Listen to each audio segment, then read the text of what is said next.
There's a conversation nobody wants to have. Not because it's false, but because it makes people uncomfortable at dinner parties. Behind the polished Instagram feeds, the professional LinkedIn profiles, the carefully worded opinions, there exists a completely different reality about desire. A reality that doesn't fit slogans, doesn't fit modern scripts, and definitely doesn't fit what people say out loud. Some women spend their days talking about safety, stability, and emotional maturity, and their nights thinking about men who would fail every background check. Not because they're confused, but because desire doesn't ask permission from ideology. And today, we're stepping into that doorway. The dangerous man never arrives wearing a warning label. He doesn't announce himself as chaos. He arrives as contrast. Compared to the safe men she's dated, the communicators, the planners, the men who text back within reasonable business hours, he feels alive. He doesn't over-explain. He doesn't reassure. He doesn't ask how that made her feel. And strangely, that absence feels like depth, because the mind hates empty space, so it fills it. Silence becomes mystery. Distance becomes strength. Inconsistency becomes confidence. Not because it is those things, but because imagination is powerful, and bored brains are creative. She doesn't call it chasing. That would sound desperate. She calls it connection. Here's where psychology quietly takes the wheel. When attention is unpredictable, the brain releases dopamine harder. This is called intermittent reinforcement. It's the same reason slot machines make billions of dollars while promising absolutely nothing. You don't get addicted because you always win. You get addicted because you might. The dangerous man gives affection like a broken vending machine. Sometimes nothing. Sometimes everything. Sometimes he eats your coins and disappears for 3 days. And every time he reappears, her nervous system lights up like she just won something. Not love, relief.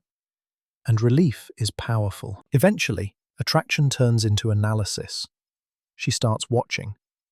Tone becomes evidence. Response time becomes meaning. A period, instead of an exclamation point, becomes a crime scene. She tells herself she's intuitive. She's not. She's anxious. This is hypervigilance, the nervous system scanning for safety when consistency is missing. She's not bonding, she's monitoring. And the more energy she spends decoding him, the harder it becomes to walk away. Because effort creates attachment. That's not romance, that's sunk cost fallacy with feelings. This is where things fracture. Publicly, she's fine. Privately, she's refreshing her messages like it's a full-time job with no salary. One version of her believes in boundaries and self-respect. The other version is explaining to her friends why he's actually really misunderstood. This is cognitive dissonance. When behavior clashes with values, the brain doesn't change behavior, it changes the story. Neglect becomes independence. Distance becomes masculinity. Emotional absence becomes, he's just not needy, which is impressive, honestly. Olympic-level mental gymnastics. At some point, hope replaces power. She stops asking, is this good for me? And starts asking, what if I just give it a little more time? This is the bargain. She trades boundaries for possibility. Because she doesn't just want him, she wants to be the woman who changes him, the one who succeeds where others failed. Beauty and the Beast, but with texting anxiety. The relationship becomes a mission, and missions are hard to quit, even when they're clearly understaffed and poorly managed. Then it happens. He commits. He shows up. He texts, "Good morning." And instead of relief, she feels restless. The intensity fades. The mystery dissolves. The high disappears.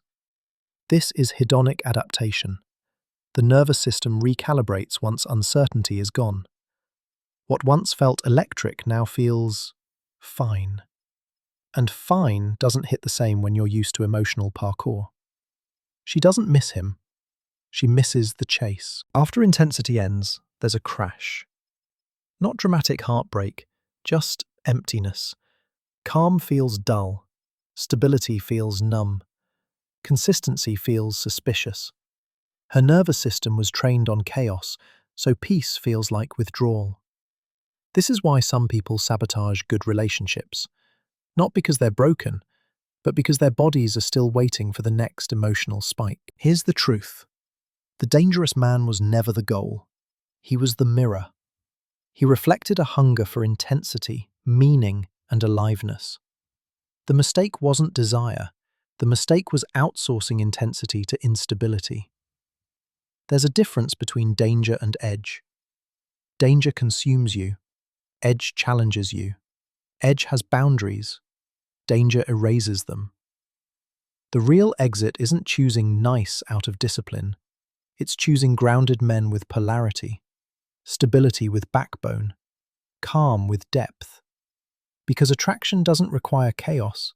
It requires tension without self-erasure. The dangerous man doesn't ruin women. Unexamined desire does.